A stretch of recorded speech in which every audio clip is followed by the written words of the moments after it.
Welcome, dreamer, to a calm and magical tale from the Land of Whispers series. Tonight's story is titled Through the Oak's Door. This is the beginning of Elias and Maribel's adventures, a journey that starts with an ancient tree whose branches sing in the wind and a hidden doorway that leads to a land of mystery, wonder, and gentle lessons. So settle in, take a slow, steady breath, and let the day slip softly away. Allow your imagination to wander as we step together into the Land of Whispers, through the oak's door. The evening air was soft and golden, carrying with it the smell of wildflowers and fresh grass.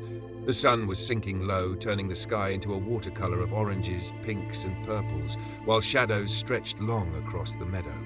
Elias, a boy of 9 with a thoughtful gaze and an endless curiosity about the world, sat at the base of the great oak tree that stood at the edge of the field. His best friend, Maribel, was beside him, her hair falling loosely over her shoulders as she leaned back and stared at the sky. She was 8, clever and lively, with a spark in her eyes that always seemed to suggest she knew something worth sharing. This oak had always been their meeting place, their secret spot, and their hiding place during games. It was the largest tree they had ever seen, with a trunk so wide that 3 children holding hands could barely encircle it, and branches that reached so high they seemed to touch the clouds. Its leaves whispered when the wind passed through, creating soft songs that felt as if they carried secrets too old and too deep for children to know. "Do you ever feel like the tree is talking to us?" Maribel asked one evening, tracing her hand over the rough bark. Elias tilted his head and listened. The leaves rustled in gentle waves, as though answering. He smiled faintly. "Maybe it is. Maybe it's telling us stories." Maribel sat up straighter. "Or maybe it's waiting. For us." "For us?" Elias frowned slightly, intrigued. "Yes," she said with certainty, as though it was the most obvious truth. "Waiting to show us something. I don't know what yet, but I can feel it." It was then that Elias noticed something strange. At the base of the tree, where roots curved like sleeping dragons, there seemed to be a hollow they had never seen before. A dark, round opening, not much larger than a doorway. They had sat by this tree countless times, but the hollow had never been there. It was new, as though it had appeared just now, called forth by their presence. "Maribel," Elias whispered, pointing. Her eyes widened as she saw it. She didn't hesitate. "I told you, it's waiting." Together they crawled closer, peering inside. Instead of darkness, they found a glow, soft, golden, and shifting like light through water. It didn't feel dangerous. It felt inviting. "Do you think we should go in?" Elias asked, nervous but excited. Maribel grinned, her adventurous spirit shining through. "Of course. What's the point of a door if you never open it?" So, hand in hand, they ducked into the hollow. At once they were surrounded by warmth and brightness, as though stepping into a dream. For a moment they felt weightless, like drifting in a gentle current. Then, just as suddenly, they landed softly on something springy and cool. When they looked around, their eyes grew wide with wonder. They were no longer in their meadow. They stood in a vast forest unlike any they had ever seen. The ground was covered with moss that glowed faintly with hints of blue and silver. Towering trees arched high above, their trunks shining with faint patterns as if painted with starlight. The air was sweet with the scent of honey and pine, and tiny lantern bugs floated gently through the air, leaving glowing trails like falling stars. "This is..." Elias began, but words failed him. Maribel's eyes sparkled. "It's a dream. We walked into a dream." Just ahead, an archway stood, woven from living vines and crowned with blossoms that shimmered like jewels.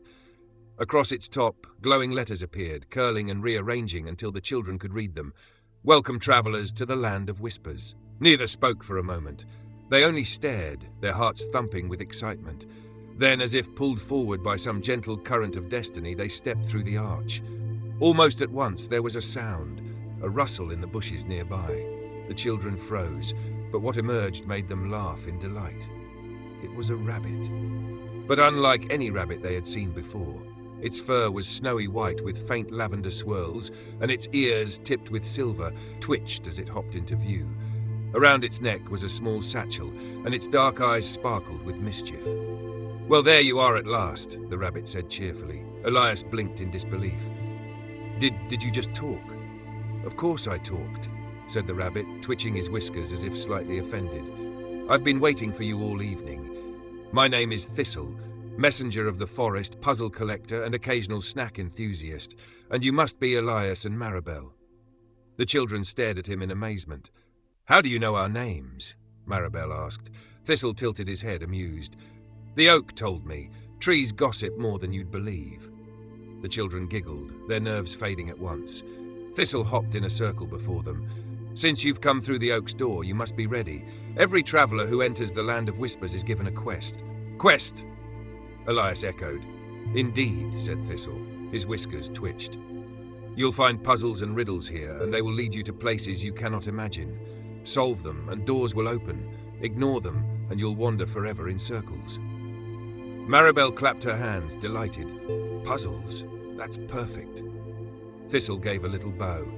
"Then let us begin." He bounded off down a winding path, and the children hurried after him. The forest opened into a clearing where a great stone tablet stood, half covered in moss. Strange glowing symbols covered its surface, pulsing faintly. Thistle nodded toward it. "Here lies your first test." The children drew closer. The symbols shifted, rearranging themselves into words. "Find the path where shadows sleep. Count the stars before you leap. Step on 3, then step on 5. The way ahead will come alive."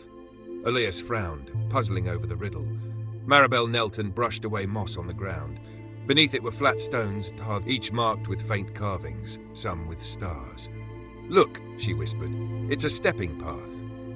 Elias counted carefully, pointing out the stones. "The riddle says 3, then 5. So we step on the 3rd star, then the 5th. Maribel nodded, her excitement bubbling. Together, hand in hand, they stepped forward. First on the 3rd star, then the 5th. At once the ground shimmered. A glowing bridge of light unfurled across a misty river they hadn't noticed before, stretching out into the distance. "You did it!" Thistle cheered, bouncing happily. "Quick minds, the both of you. That will serve you well." The children grinned, feeling a rush of pride. Ahead, the glowing bridge beckoned, mysterious and beautiful. Hand in hand, lantern bugs dancing around them, Elias and Maribel crossed into the unknown. The bridge of light hummed softly beneath their feet, a sound like faraway singing bowls. Mist curled below, silver and gentle, and lantern bugs drifted alongside them as if escorting honored guests. Elias squeezed Maribel's hand, and Maribel squeezed back, their footsteps unhurried and quiet. With every step, the meadow of their world felt farther away, and yet somehow close enough to carry in their pockets, like a smooth stone warmed by the sun. When they reached the other side, the air grew velvety and still. The trees opened to a green veil where hills rolled like resting cats, and a hush lay over everything, as if the land were listening. They paused to listen, too. A bird called once. The sound doubled softly, then returned again from a distant hill, mellowed and warm. It was an echo, but more tender than any echo they had ever heard. A fox emerged from the meadow grass, moving with the quiet grace of a candle flame. Her fur was the muted gold of late afternoon, and her eyes, amber bright, held a calm that slowed the heart and softened the breath. "Travelers," she said, dipping her head with a small smile, "welcome to the Valley of Echoes. I am Leora. Your steps sing here, and the hills remember." Elias found that he could not speak loudly. The veil invited whispers. "Hello," he said, barely above a breath. "It's beautiful." "Beauty is a kind of kindness," Leora replied, "and the valley returns it to those who bring it." She flicked her tail toward a cluster of windflowers that trembled without wind. "There is a puzzle here, gentle ones. Solve it, and you may carry a light that helps you find your way, today and whenever you return." Maribel's eyes shone. "We like puzzles." "Then listen with your whole selves," said Leora, and her voice came like warm tea. She breathed a question that hung in the hush like a firefly. What shines brightest when shared, yet fades when kept alone? Elias's brow furrowed, and Maribel tilted her head. Around them, the echo rolled the question between the hills, turning it like a river turns a stone. Maribel whispered first, as if trying a song. "Is it friendship?" The valley seemed to exhale. Windflowers opened, revealing petals dusted with soft light, and the hills answered with a humming chord that made the children's shoulders loosen and their chests feel light. Leora's smile brightened, but it was never sharp. "Friendship. Yes, shared, it multiplies. Hidden, it thins. Come." She led them along a moss path to a round stone dais, where a lantern floated without a chain, its glass as clear as dew. Leora looked to Elias. "Touch it with a thought you would gladly share." Elias closed his eyes and thought of Maribel laughing, hair caught in the wind, both of them racing kites across the meadow. He reached out. Warmth bloomed up his arm, not hot, not surprising, simply right. The lantern glowed and, with a gentle breath, divided into two smaller lanterns, each no larger than a cupped palm. "One for each of you," said Leora. "They brighten with kindness and dim with haste. Carry them and remember to be gentle with yourself and one another." Thistle, who had been nosing curiously at a mushroom, popped upright. "A fine beginning. Now the valley has another secret for travellers who listen." He pointed with his paw to 3 round boulders half sunken in clover. "Sing the hill awakening tune, and the stones will roll aside." Maribel tilted her ear. The windflowers chimed. The echo returned the soft notes in a pattern. Low, low, high. Low, low, high. She hummed along, and Elias joined low, low, high, like a rocking chair moving over wooden slats. The boulders shivered, then rolled away with the patience of old giants, revealing a narrow path of smooth, milky stone that slid into a grove ahead. Leora dipped her head again. "The path is yours, for as long as your steps are kind. Walk slowly. Wonder is a flower that blooms when not rushed." They thanked her, and the echo thanked them too, sending their gratitude back to them like a blanket tucked at the chin. Lanterns in hand, breaths easy, the children walked on, toward leaves that glittered like tiny stars, toward the next quiet riddle the land of whispers would offer. The grove they entered had a roof of overlapping leaves that let light through in soft coins. Each coin trembled and slid across the moss as the breeze turned the canopy, so the floor seemed to sparkle with slow rain. The air carried a hush that felt like a library without walls. Somewhere nearby, water lilted over stones. "Do you hear that?" Elias murmured. "A brook," Maribel said, and the word felt cool on her tongue. They followed the sound and found a clear stream winding between roots as thick as a baker's arms. A wooden footbridge arched over it, so slender that even the raindrops would have crossed in single file. At its base stood a sign carved with careful strokes, "Where water remembers, speak what is true. Where water forgets, be gentle too." "It's a riddle," Thistle declared, twitching his nose. "Streams remember the shape of stones and the hush of rainfall, but they forget the hurry of feet." Maribel crouched by the water and watched the current knead itself around a pebble. "It says to speak what is true," she whispered. "Maybe it wants honesty." Elias leaned close. The water was so clear that his reflection seemed to breathe up at him. Slowly he said, "I'm afraid sometimes. Afraid of losing people I care about." His voice trembled, but the brook caught the words gently and carried them away, polishing them into calm ripples. Maribel touched the stream next. "And I sometimes pretend I'm braver than I feel, but really I'm scared too." Her confession fell into the water like a petal, and the current bore it kindly forward. The brook shimmered, and for an instant their reflections brightened, not with light, but with peace. Across the water the slender bridge thickened, its planks now strong and sure. "You've done it," Thistle said softly, as though he too felt the hush. "Truth given to water makes paths steady." The children crossed. On the far side, a willow bowed its long arms down to greet them. From one of its branches dangled a crystal drop that pulsed with pale green light. Elias reached up, and the willow leaned lower, allowing him to take it. "It's a memory stone," Thistle explained. "When your hearts feel heavy, it will remind you that honesty makes you lighter." Elias tucked the glowing stone carefully into his pocket, and Maribel touched the lantern she carried. Both seemed to glow in rhythm, as if becoming friends too. The grove grew brighter as they moved on, the stream behind them singing quietly, carrying their truths into the heart of the land of whispers. The grove opened gently into a meadow filled with tall grass that swayed like a tide. Fireflies floated above it, not yellow but soft shades of blue and lavender, their glow pulsing in slow, steady heartbeats. The children stepped into the field, and the grass brushed against their hands as if greeting them. At the center stood a circle of stones, each carved with different markings, spirals, arrows, and starbursts. In the middle of the circle rested a polished wooden box, its lid closed tight. Maribel bent down to study one of the stones. "These are symbols," she said. "I think they're clues." Thistle hopped onto a rock and wiggled his nose. quite right. The meadow loves riddles. Only the right order will open the box. The symbols began to glow faintly in turn. First a spiral, then an arrow, then a star. The pattern repeated once, then faded. "Did you see that?" Elias whispered. "A sequence," Maribel said, excitement lighting her eyes. She touched the spiral stone first. It hummed softly. Elias pressed the arrow, then the star. With a gentle click, the wooden box unlocked and opened on its own. Inside was a folded piece of parchment. Elias carefully lifted it out and unrolled it. Words glowed across the surface like they'd been written with starlight. "Follow the song of the smallest voice. Where shadows gather, bring your light.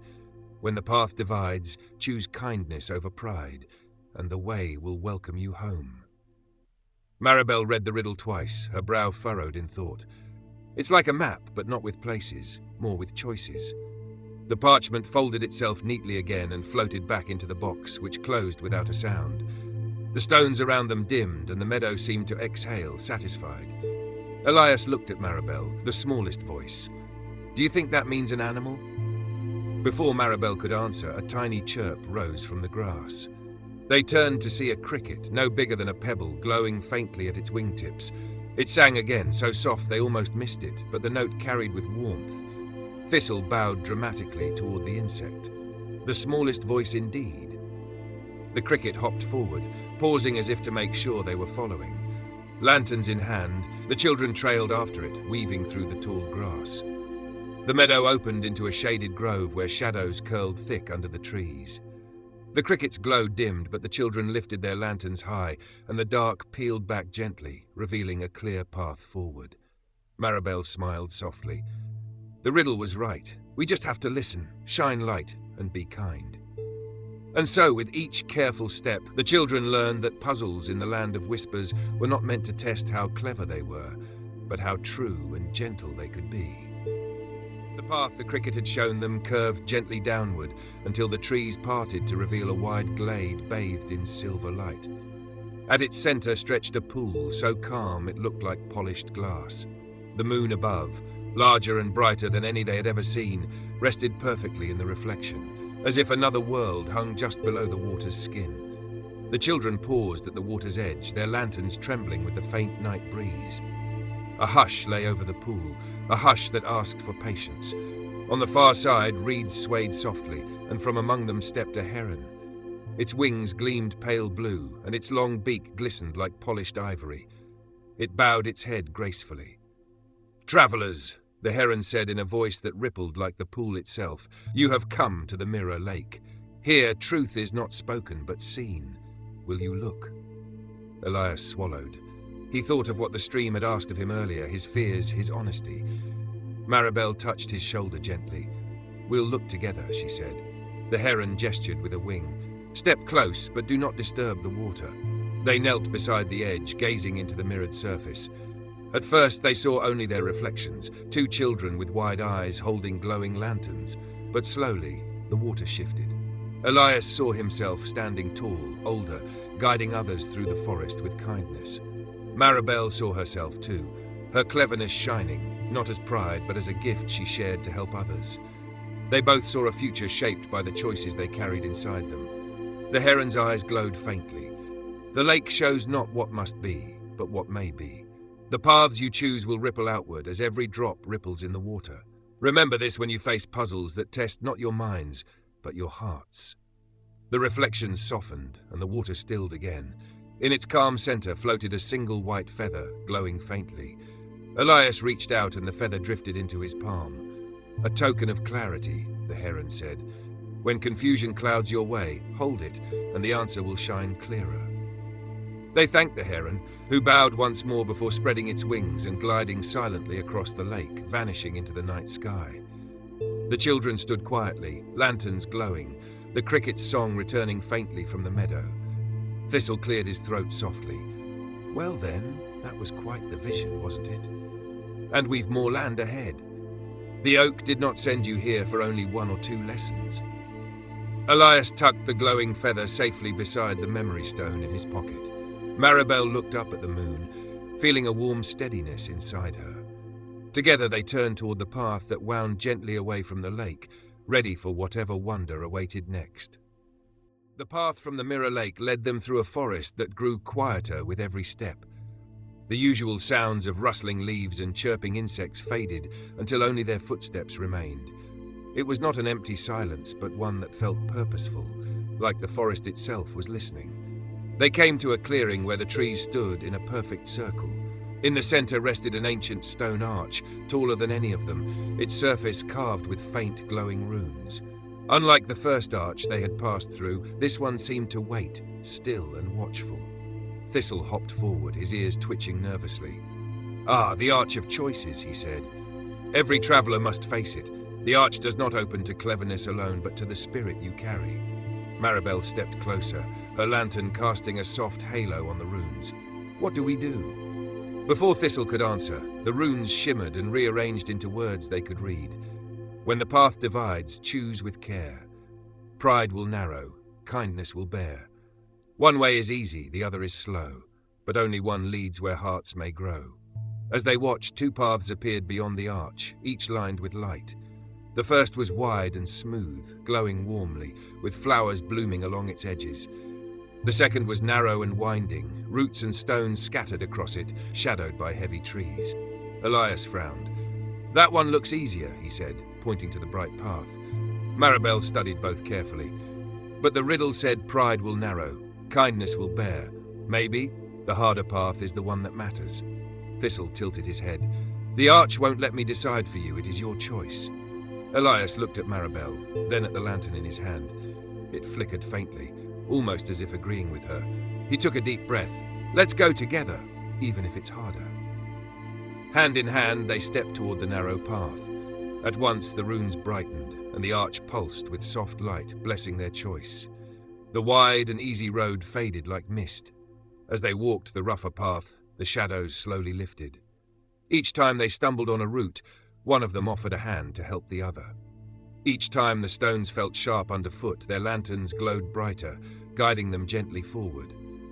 When at last the path opened again, they found a small clearing where a single tree grew, its trunk twisted but strong. Hanging from its branches were tiny bells, each shaped like a teardrop of silver. A breeze stirred them, and they rang with a sound so delicate it felt like laughter caught in the air. The children paused, smiling softly. They knew the bells rang not just for sound, but for what they carried: patience, kindness, and the willingness to walk together even when the way was hard. Thistle wiped at his eyes dramatically. "Well, wasn't that just lovely? Now then, onward, onward. The land of whispers still has more to share." The clearing of silver bells faded behind them as the path curled upward into a hill crowned with glowing mushrooms. Their caps shone in shades of teal and violet, casting gentle halos of colour on the mossy ground. Fireflies drifted between them like sparks from a dream. At the top of the hill, they found a stone pedestal with 3 small bowls carved into its surface. Beside each bowl lay a different offering: a sprig of herbs, a smooth pebble, and a golden feather. Above the pedestal, carved words shimmered: "Give what you cherish, receive what you need. Selfish hands leave empty, generous hearts succeed." Elias and Maribel exchanged a glance. They each carried small treasures now: the memory stone from the stream, the feather from the heron, and the glowing lanterns from Leora's valley.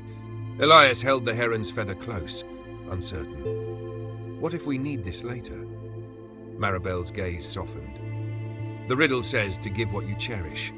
Maybe that's the only way forward." She stepped up first, lifting her lantern gently and placing it in the center bowl. The lantern glowed brighter for a moment, then split, leaving her with a new lantern in her hand, while another drifted upward into the air, hovering like a star. Elias followed, placing the heron's feather in the second bowl. It shimmered, dissolved into light, and reformed as a bracelet of soft silver that curled around his wrist. He felt clarity hum in his chest, stronger than before. The third bowl still waited. Maribel reached into Elias's pocket and pulled out the smooth memory stone. "Let's give this together." He nodded, and they placed it in the bowl side by side. The stone pulsed once, then blossomed into 2 small charms shaped like hearts of crystal. Each child received one, glowing faintly against their palms.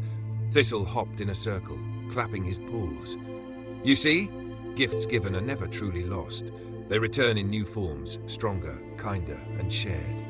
As the last charm settled into Maribel's hand, the mushrooms around the hill swelled with brighter light, opening like umbrellas until the whole clearing glowed.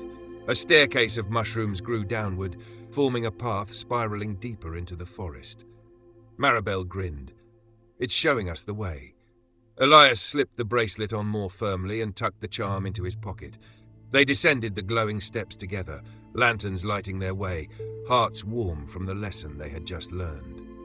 The mushroom steps carried them into a deep hollow where the air was cool and rich with the scent of earth. Roots arched overhead like the beams of an old cathedral, and tiny drops of water glimmered as they fell from above. The lanterns in their hands glowed softly, painting the hollow walls with golden light. At the far end stood a great stone door covered in carvings. Unlike the other puzzles they had faced, this one showed pictures instead of words. A sun, a river, a tree, and a hand holding another hand. Thistle sat back on his haunches, his ears twitching thoughtfully. This is the door of remembering. It opens not to cleverness alone, but to the stories you've lived today. Elias studied the carvings. The sun, maybe that was the lantern we got from Leora. The river must be the stream we told our truths to. The tree could be the oak that started everything. And the hand? Maribel asked softly.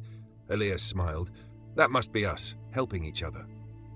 They touched the carvings in that order, sun, river, tree, and finally the hands. At once the door shuddered and glowed, the carvings lighting up like constellations. With a deep sigh, it swung open, revealing a chamber bathed in starlight. Inside, the ceiling glittered with thousands of glowing crystals, like a sky turned upside down. In the center stood a pedestal holding a lantern larger than any they had seen, its light pulsing gently, steady as a heartbeat. Maribel whispered, "It's the Great Lantern." Thistle nodded solemnly. "Every traveler who comes here must see it. It's the heart of the Land of Whispers, the light that binds all paths together. Look closely. It carries every choice, every kindness, every truth spoken within this land." The children stepped closer. As they peered into the lantern's glow, they saw flickers of their journey. Maribel placing her lantern on the bowl, Elias confessing his fears to the stream, the two of them choosing the harder path together. Each memory shone within the lantern, part of its light forever. Elias's chest felt warm, steady, and strong. "So we're part of it now." "Forever," Thistle said. "Once a traveler shares their light here, it never fades, and the lantern shares it back, guiding them whenever they return." The great lantern pulsed once, and from it drifted two small sparks.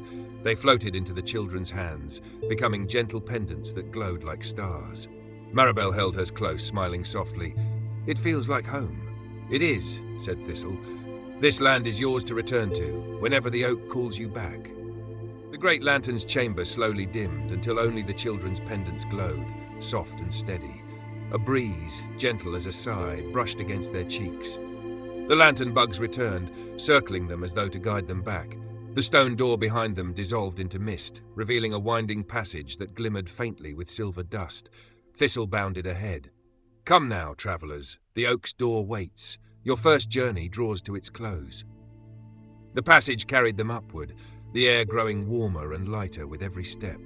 Soon they emerged into a grove filled with whispering leaves. At its center stood another archway of vines, much like the one they had first entered, but this time its letters spelled a gentle farewell.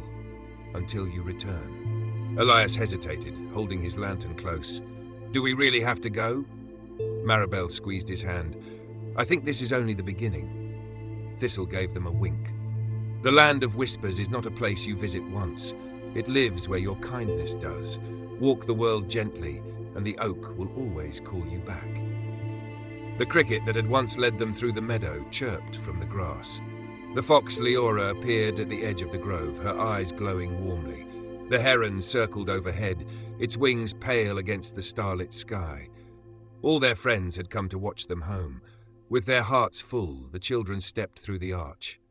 They landed softly beneath the whispering oak once more, the meadow bathed in moonlight. The hollow in the trunk had vanished as though it had never been. Yet in their hands the pendants glowed faintly, proof that their journey had been real. The night was calm, the sky wide and quiet above them. Elias looked at Maribel. "It feels different now, like the world is bigger." Maribel smiled gently, "Bigger and kinder." They sat together at the base of the oak, listening to the leaves rustle overhead. The sound no longer felt like ordinary wind.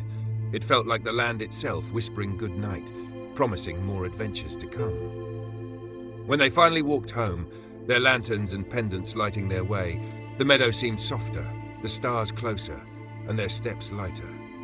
That night, as they drifted into dreams, they carried the peace of the land of whispers with them. And though the story had ended for now, both children knew it was only the first of many.